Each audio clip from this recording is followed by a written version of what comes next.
Oh my God. It can't be. Wow. Ange, come and look at this. No way. Oh my God. Is that really? You've got to buy it. Hi, is that Phil? Hiya Phil, it's Keith. I messaged you on Facebook about the Nightfire Red Rover Mini Sports Pack you have. Yes, is it still for sale? So I had a good long chat with Phil on the phone. I explained to him that I was the original owner of the car and asked him if I could come up and view it, and we arranged a viewing at 4 o'clock that same day. It was all a bit rushed. I did originally say about coming up and seeing the car the week after, but Phil said he already had a great deal of interest in the car, which is no surprise to be honest. I did ask him as well if I could come up and video the car. I explained to him that I do YouTube channels and it would be great footage for the channel as well. So I found out where the car was located. Thankfully, it was only an hour away. So I hadn't seen the car for 23 years and I sold it 24 years ago. But it spent most of its life in Wales, which is why I didn't see it. So for the next few hours, it was absolute chaos in my brain. I was thinking out all different scenarios. I'd had the green light from Ange. I was just trying to work out in my head, how would I make it work? How would I fund it? Where would I find £15,000 from? And then what would I do with the car? I kept going over the various scenarios again and again and again, thinking about how much each of these cars owes me, how easy it would be to sell one of them, and what would that impact be. So if I just go around the cars quickly, so probably the car at the moment, which is the most valuable and probably one of the easiest to sell would be PL. But PL is my forever car. I have pledged to myself over and over again not to sell this car. It is so rare, it is unbelievable. It's probably one of 30 ever made. So a John Cooper built from brand new Sport 5 with a jackknife 5-speed gearbox. They are super, super rare. So that is out of the question. I could not bring myself to sell that car for something which in essence is very, very similar. A very similar age Rover Sports Pack Mini. And if anything, the Nightfire Red Mini is very, very special to me, but compared to the Cooper S Sport 5, not a very special car at all. We move on to the TVR Timora. Now, I have only owned this car for less than 2 months. The problem here is I didn't buy this car for cash. I borrowed money to buy this car. The car was for sale for £22,000, which is actually a bit of a bargain for a Timora. It's probably worth maybe around £25,000. I managed to negotiate the guy down to £20,000. I had £4,000 in savings, which means I borrowed £16,000 to buy this car. I've literally just paid the first payment now. Now, trying to sell a car like this going into the autumn, into the winter, and because I borrowed money to buy the car, I very much doubt I would be able to sell that car and do it without having lost money. So the Timora is a bit of a problem if I wanted to sell it. I also don't think it would sell very, very quickly, not this time of year anyway. And finally, we move to the Racing Green. Now, the Racing Green is probably the car that I would be most inclined to sell. However, the problem is it isn't finished. It doesn't have an engine. It's probably only a month away from being finished, but I cannot sell it at the moment as it is. I need to get it finished. So then that really only leaves the Racing Green as a Mini that I could sell. However, like I said, the Racing Green is not ready to go. I'm still waiting for the engine. I reckon it's a problem, probably another month of being finished, MOT'd and everything like that.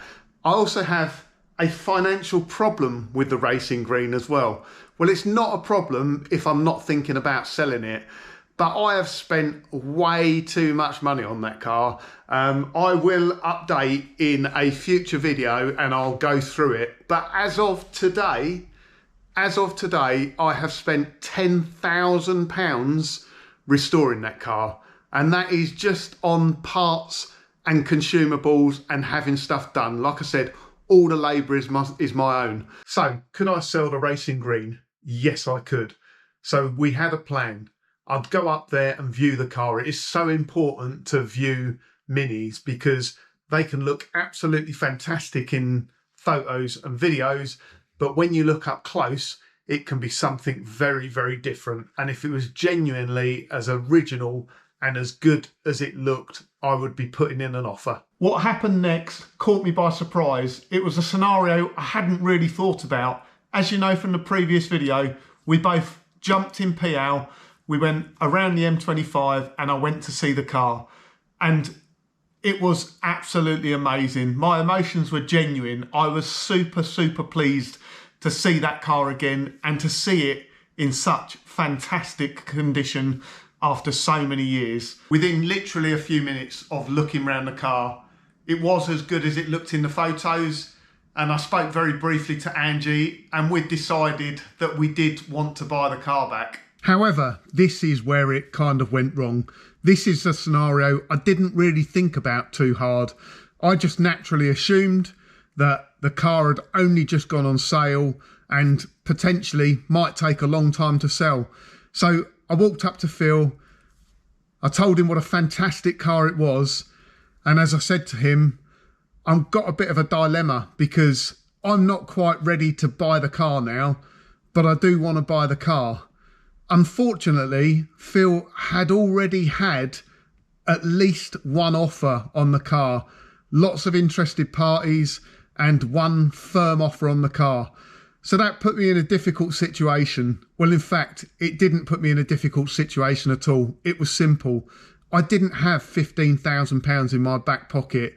Could I have gone and got £15,000 within the next week?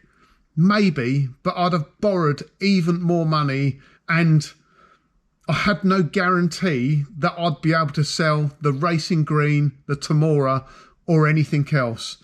So I'm quite a sensible person. I don't spend money that I don't have or I can't justify.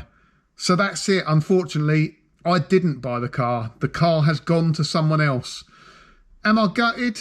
I am a bit, but genuinely, things happen for a reason. I know that car's still alive now. It will come up for sale sometime again in the future. And yes, I could have made it happen. I could have put myself with the Timora over £30,000 in debt without a real way of paying that back for definite quickly. But there were some other considerations as well. And I drove home and genuinely, I wasn't that gutted. I was genuinely very, very pleased to see that car again.